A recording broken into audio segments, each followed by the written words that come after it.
Et toujours à propos d'économie et de niveau de vie, notre enquête maintenant sur ces fruits et légumes qu'on trouve désormais en toute saison, ou presque. Ça n'était pas le cas il y a une trentaine d'années.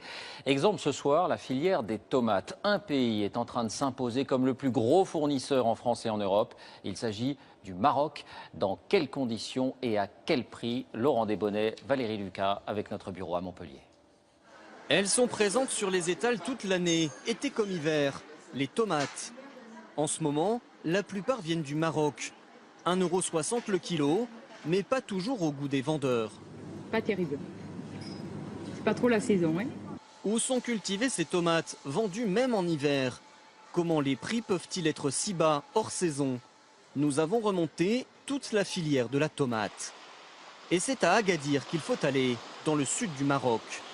Du soleil toute l'année, un climat idéal pour cultiver les tomates à très grande échelle. Et c'est vu du ciel que ces cultures apparaissent dans toute leur étendue. Ces rectangles blancs, ce sont des serres immenses dans lesquelles sont cultivés les fruits et légumes que nous consommons tout l'hiver. Voici ce que les agriculteurs marocains appellent le jardin de l'Europe. Omar Mounir est l'un des plus gros producteurs de la région. À 72 ans, il possède 150 hectares de serres. Alors faites attention, il y a beaucoup de portes à traverser. C'est pour ne pas laisser les moustiques rentrer. Hein. Allez, allez-y. Il vient ici superviser la récolte. Certaines tomates sont bientôt rouges, il est temps de les cueillir. Elles finiront de mûrir pendant leur transport. Sous cette serre travaillent 95 salariés. La main-d'œuvre, c'est la première différence par rapport à l'Europe. Des ouvriers payés environ 10 € la journée, tout juste 1 heure de SMIC en France.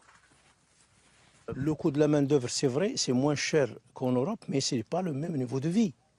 Ça, il faut le reconnaître. Un avantage qui explique l'explosion de la production au Maroc.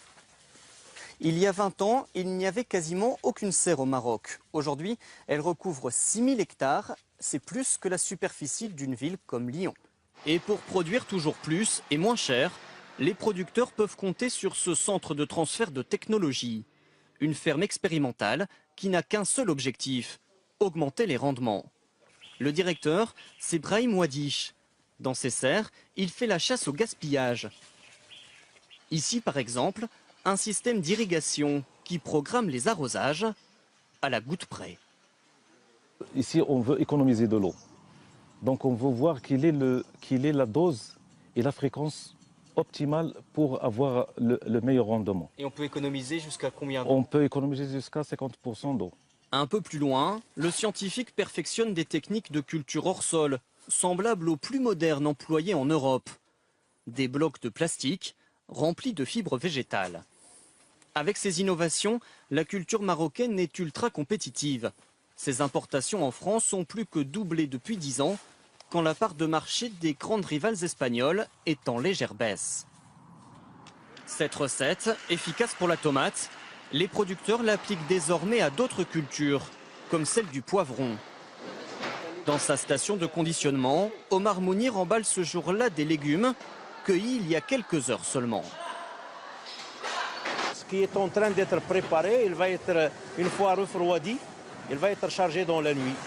Direction Perpignan, porte d'entrée du marché français.